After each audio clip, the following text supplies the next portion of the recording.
Hey, how you guys doing today? Hope everybody's good. Thank you for tuning in to Hood Talks News. Ladies and gentlemen, Now it's time. finish it. Hood Talks News. Yeah, today I want to talk to you guys about quitting cigarettes and how I did it. I want to share my experience with y'all. Now, again, this is not the cure or, the tell-all tale. You can try this. Maybe it might work for you. But today I just want to share my experience of how I did it. I used to smoke a lot. After every event, after every moment, I had to have a cigarette. Was up to like a pack and a half a day. I was one where I'm from. They sell looses all over the place. So let's say I would travel somewhere. I'll get off the bus. I need a cigarette this, cigarette that. So the first time when I quit for a year. The second time, I think I quit for like a year and a half, almost 2 years. And then the third time, I permanently quit to currently. Yeah, so I just basically want to share with y'all how I did it and stuff. The last time I had like a permanent motivation. What had happened was I have recent, I was stressed out in my life, going through stuff. I was smoking more than usual. So what I ended up doing was one time I had got sick. And when you get sick, you can't really smoke cigarettes like that. So yeah, I was smoking cigarettes or whatever. I had, not to be gross or anything, but I had coughed out like something gray phlegm or whatever.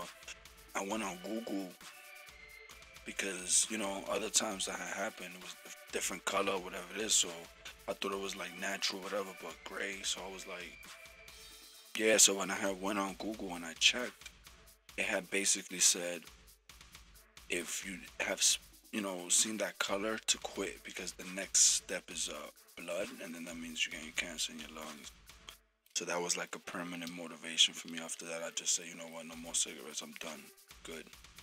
But the first time that I had quit, I kind of figured out that, see, cigarettes is both mental and also like something to do. For instance, if you go on your break, you're not gonna walk around, so you smoke a cigarette. Let's say you're waiting for someone, or you're waiting for your cab, or whatever event it is. Sometimes we always use it as an excuse to smoke a cigarette.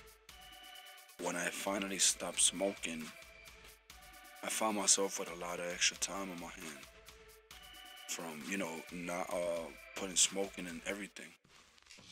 So the way I did it was, I figured out that the brain works in patterns, which is called a habit.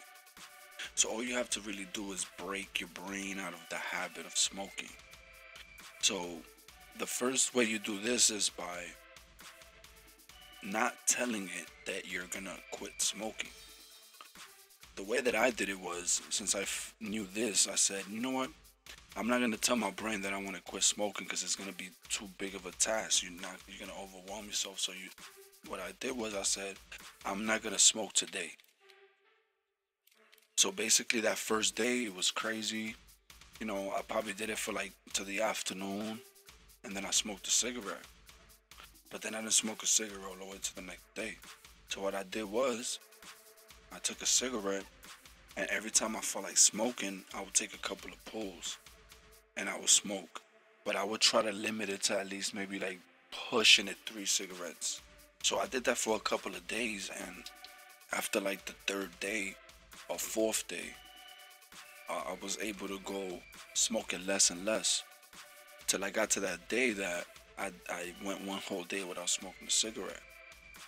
So after I did the first day, I did the second day. I mean, it was crazy hard because, I was just, plus everybody around you smokes.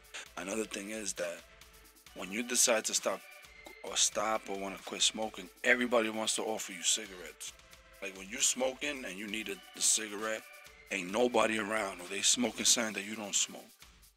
So I'm like, that made it kind of, hey, you want a cigarette? Yo, what's up? Let's go smoke a cigarette. You know what I'm saying? That was kind of like, but after like the third day of, just being like, yo, I'm not gonna smoke. The fourth day, it got easier. I went 4 days without smoking. The fifth day, I forgot what it was that I was doing, and I sat there and I was like, wait a minute. I'm not even thinking about cigarettes, honestly. I don't even want one. Like, it wasn't really like. So I was like, you know what? I'm just not gonna smoke no more. I said this is not the cure all. It's something to try. One thing that I wouldn't suggest is going cold turkey, because sometimes when you go cold turkey, you come back and you just go harder than you was before you started to try to quit. So I would say do it gradually, slow down, and then set goals, because if you try to, you're gonna overwhelm yourself and you're gonna want to give up, and then you're just not gonna stop smoking. Another thing that I want to talk about is when you decide to stop smoking, you have to decide to stop smoking not because somebody else is telling you, or because someone else wants you to do it, or because you think a certain. No, you have to 100% want to do it. Because honestly, if you don't 100% want to do it, what's gonna happen is you're gonna look for every single excuse to go back, or every time you get stressed out, or you're gonna, everything is gonna lead to, damn, I wish I had a cigarette. Because you're doing it for someone else. So when you decide to say, hey, I want to stop smoking, make sure it's something that you truly want to do 100%. You're gonna dedicate. Like I said, don't stop from one day to the next. I mean, if you could, that would be excellent, great, more power to you. But in order for you to increase the chances of you quitting versus you either relapsing or just giving up, is if you do it gradually. Again, thanks for listening. Clip Talks News.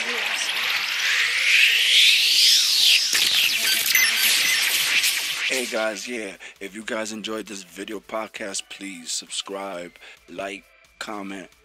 Every little bit counts. Trying to get my numbers up there. Thank you for listening. See you on the next one.